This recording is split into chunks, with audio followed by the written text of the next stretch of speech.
بسم اللہ الرحمن الرحیم۔ مثالی پرچہ نمبر 44۔ پہلی معروضی ہے اردو تحقیق کا معلم اول کسے کہا جاتا ہے؟ حافظ محمود شیرانی کو۔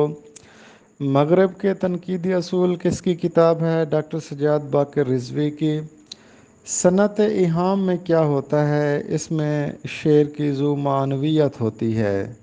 کشف الحقائق کس کی کتاب ہے؟ امداد امام اثر کی۔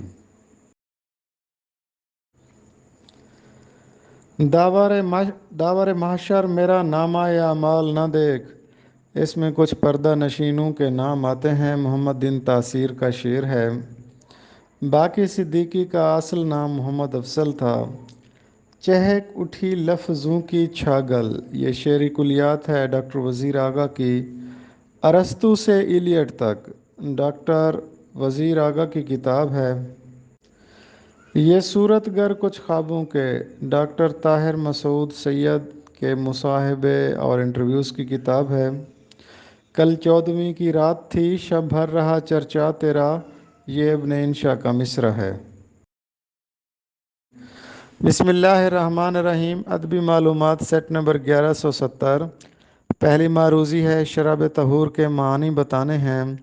شراب طہور کا مطلب ہوتا ہے جنت کی پاک شراب، پاک مشروب۔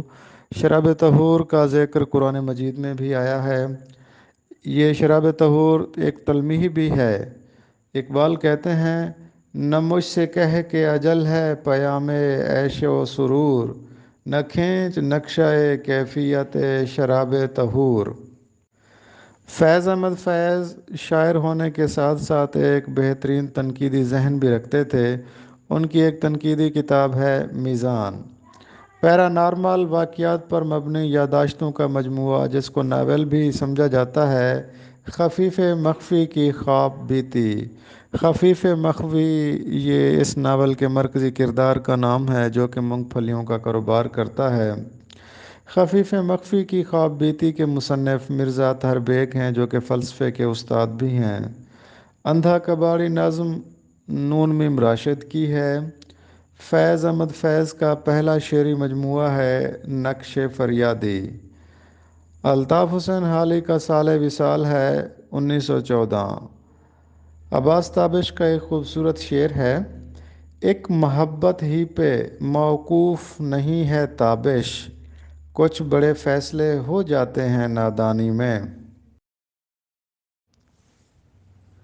اردو ادب کی مختصر ترین تاریخ از ڈاکٹر سلیم اختر۔ باب نمبر 8، جنوبی ہند میں اردو ادب، لیکچر نمبر 112۔ مدرسہ یا دیر تھا، کعبہ یا بت خانہ تھا، ہم سبھی مہمان تھے، وہاں تو ہی صاحب خانہ تھا۔ زندگی ہے یا کوئی طوفان ہے، ہم تو اس جینے کے ہاتھوں مر چلے۔ جگ میں آ کر ادھر ادھر دیکھا، تو ہی آیا نظر جدھر دیکھا۔ دل بھی تیرے ہی ڈھنگ سیکھا ہے، آن میں کچھ ہے آن میں کچھ ہے۔ یہ چاروں شعر خواجہ میر درد کے تھے۔ چٹکلے باز شاعر نذیر اکبر آبادی کو چٹکلے باز شاعر کہا جاتا ہے۔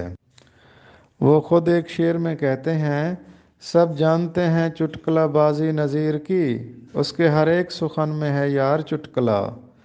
نذیر اکبر آبادی کا اصل نام سید ولی محمد تھا، جو اپنے والدین کی 13ویں اولاد تھے۔ نذیر اکبر آبادی کا دور حیات 1735 تا 1830 عیسوی تک ہے۔ نذیر اکبر آبادی پیدا ہوئے آگرہ میں پیدا ہوئے۔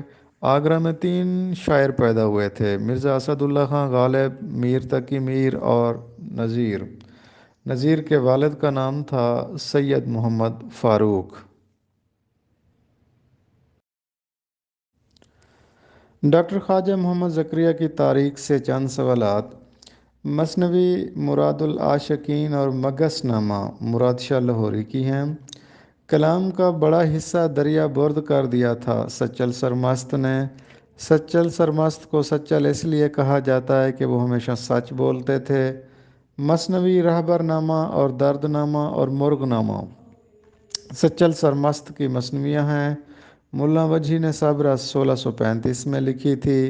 دلی کالج کا آغاز 1825 میں ہوا۔ بیجاپور کی جو پہلی کتاب سمجھی جاتی ہے کلمۃ الحقائق برہان الدین جانم کی ہے۔ شمائل الاتقیاء کے مصنف علی امین الدین ہیں۔ ابن نشاطی کے استاد تھے فیروز۔ برکات الاولیاء کے مصنف ہیں امام الدین احمد۔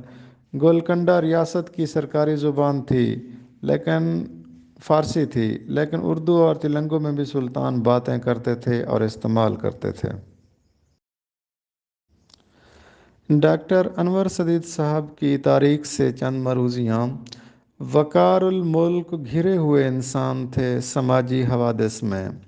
محسن الملک نے خطوط میں زیادہ تر کام لیا ہے ابلاغ مطالب سے۔ اردو کے ایک عظیم انشا پرداز ہیں محمد حسین آزاد۔ اکبر الہ آبادی کے خطوط میں موجود ہے مذہب اور بے چین روح۔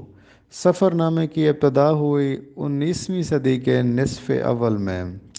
ڈاکٹر تبسم کشمیری کی تاریخ سے چند معروضیاں۔ جعفر ٹلی کا دور حیات 1653 سے 1713 عیسوی تک ہے۔